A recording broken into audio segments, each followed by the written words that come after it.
Jutsu Kaisen में एक अहम सवाल है जो हर जगह के फैन को परेशान कर रहा है। क्या माहरोगा को मारना इम्पॉसिबल है? वो जो सुकुना और डाबूरा के अलावा उसके सामने कोई टिक भी नहीं पाया है।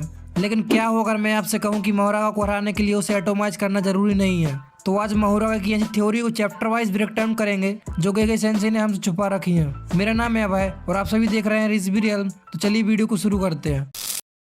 हेडशॉट थ्योरी, जिसको सबने कंफ्यूज कर रखा है। शिंजुकु शोडान में हमने देखा था कि गोजो बार बार अपनी रेड टेक्निक से माहरोगा के चेहरे पर अटैक कर रहा है। ज्यादातर फैन सोचते हैं कि माहरोगा को तभी मारा जा सकता है जब उसे पूरी तरह से एटोमाइज या राख कर दिया जाए, लेकिन गोजो का अप्रोच अलग था।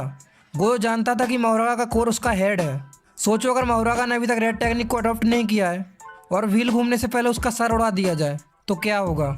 आई थिंक माहरोगा मारा जाएगा क्योंकि अडॉप्टेशन के बिना उसके पास आरसीटी नहीं होगी। गोजो का रेड कोई बड़ा खतरनाक धमाका नहीं था जो पूरे शहर को उड़ा दे, बल्कि उसका इम्पैक्ट इतना सटीक था जिससे माहरोगा का हेड डिस्ट्रॉय हो सकता था। आई थिंक इसलिए सुकुना ने इसे ब्लॉक किया होगा। तो माहरोगा को मारने के लिए एक परफेक्ट हेडशॉट भी काफ़ी हो सकता है यदि उससे पहले व्हील उस टेक्निक को अडॉप्ट न कर ले।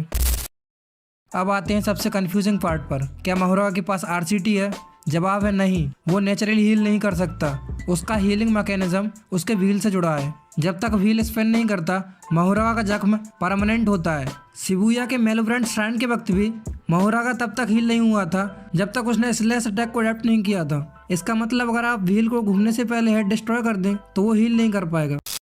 गोजो के अनलिमिटेड वॉइड और ब्लू को अडॉप्ट करने से पहले माहरोगा को 4 स्पिन लगे थे, लेकिन क्या इसका मतलब ये था कि वो वहाँ की 3 स्पिन तक कमजोर था? तो आंसर है नहीं। फर्स्ट स्पिन में माहरोगा उस टेक्निक को अडॉप्ट करता है, यानी कि वो उस टेक्निक से मर नहीं सकता, और 4 स्पिन माहरोगा को टेक्निक मास्टर करने में लगते हैं, यानी कि वो उसे वर्ल्ड स्लैश की तरह काउंटर कर सकता है। यही वजह थी सुकुना तब घबरा गया था जब गोजो ने रेड का यूज किया था।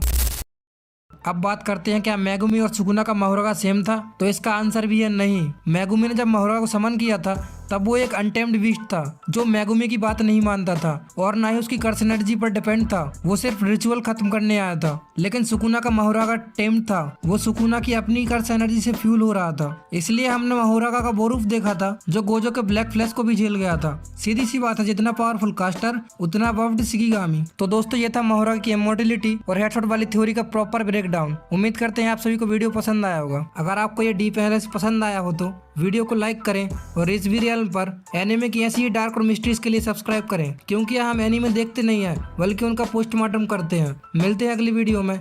Stay hyped, stay cursed, piece.